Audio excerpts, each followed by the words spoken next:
Hey, it's Mike over at fishyourassoff.com. And for those of you who aren't familiar with this channel, I'm an inshore fishing guide on the Treasure Coast of Florida. And snook, tarpon, trout, redfish, things like that.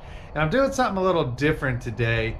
I'm going to cover fly fishing because I'm starting to get a lot of fly fishing charters.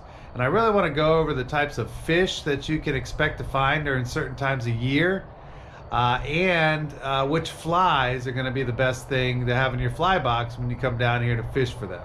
All right, now I want to cover the different fish that you can expect to find during the different times of year.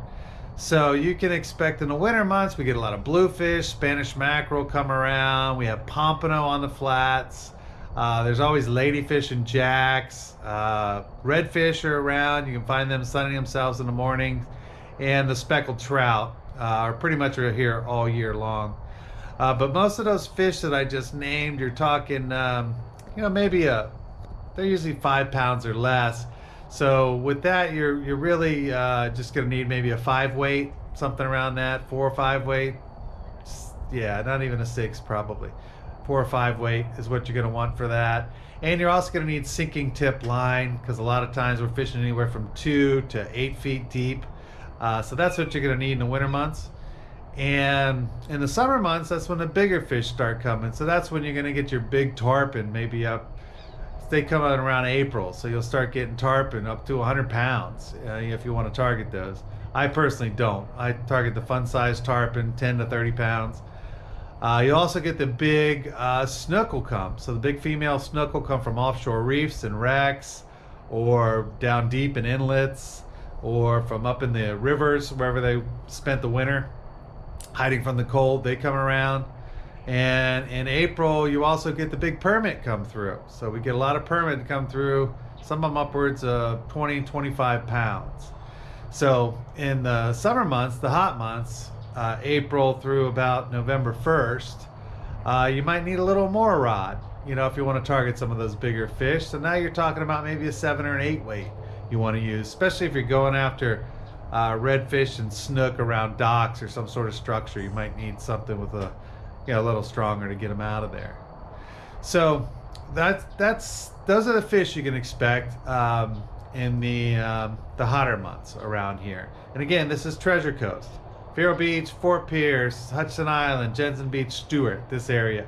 We have bonefish that are around here all year long, and the bonefish are just getting more and more prevalent every year. So there were just a few of them 5-6 years ago. Now there's tons of them. They're actually starting to be a nuisance for people that are going for pompano or something, and they're catching bonefish instead. But it doesn't seem like a bad thing to me to catch a bonefish. Okay, now we're going to talk about the different flies you're going to need. Okay, so in the winter months, we have a lot of glass minnows around. That's going to be the main forage for a lot of these fish. So any of these flies, now these are deep minnow, so these are minnows that are going to sink a little bit, and these are ones that are less weighted, so for shallow water. You're going to be fishing, at least on my charters, you're going to be fishing anywhere between 2 feet and 8 feet of water, and something like this is what you're going to need in your fly box. White is probably your best bet for the clear water days. If the water's a little bit murky, you want to step over to something with a little darker color to give it some contrast. That's going to work for, December, January, February, even March. But in March, what we get is our first larger bait fish runs. So what you get then is your bunker, and these are bunker flies. So this bunker, this bigger style fly, is really going to do well. Bunker is also a menhaden, is also called a pogey. It just depends on where you're from. And this is what you're going to start using a lot more come April, March, April. And this is also going to match very well a mahora. It matches very well a pinfish. It matches very well a scaled sardine. It matches a threadfin herring, and of course the bunker as well. So any of those kind of type bait fish is going to match just fine. Again, lighter when the water is clear, when you need something darker, or at night These dark ones like this are going to work great.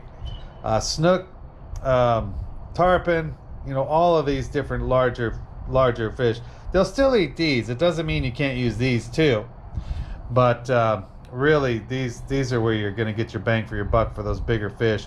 Tarpon love purple. If you're going to target tarpon, purple's a great color to use too. Those big permit that come rolling through here in the starting in April, it's really May and June are going to be your best months around here for the permit, but they'll eat these. They'll also eat any shrimp or crab type of imitation. And if you're like me and just like messing around tying flies because it's fun, anything that looks kind of like that's going to work just fine. You know, these aren't really quite as nice as these, but you know, it's all about the profile and the movement in the water. But this is all you're going to need. So if you're going to come down here and do a charter down in the Treasure Coast, that's all you need in your fly box right there. And now I've just told you what you can expect during different times of year. You can really have a blast out there on the flats. We're very lucky. There's a lot of fish still around here. It's very fertile, this area. So if you have any questions, just go ahead and leave them down there in the comments section, and I'll answer them. It takes me time. I don't live on YouTube or anything like that, so it might take a week or so for me to answer them. But if you have any questions, you know, just go ahead and put them in the comments, and I'll get back to you eventually. But that's it for today. I hope you learned something. I hope this helps, and until next time, we'll see you then. All right, bye-bye.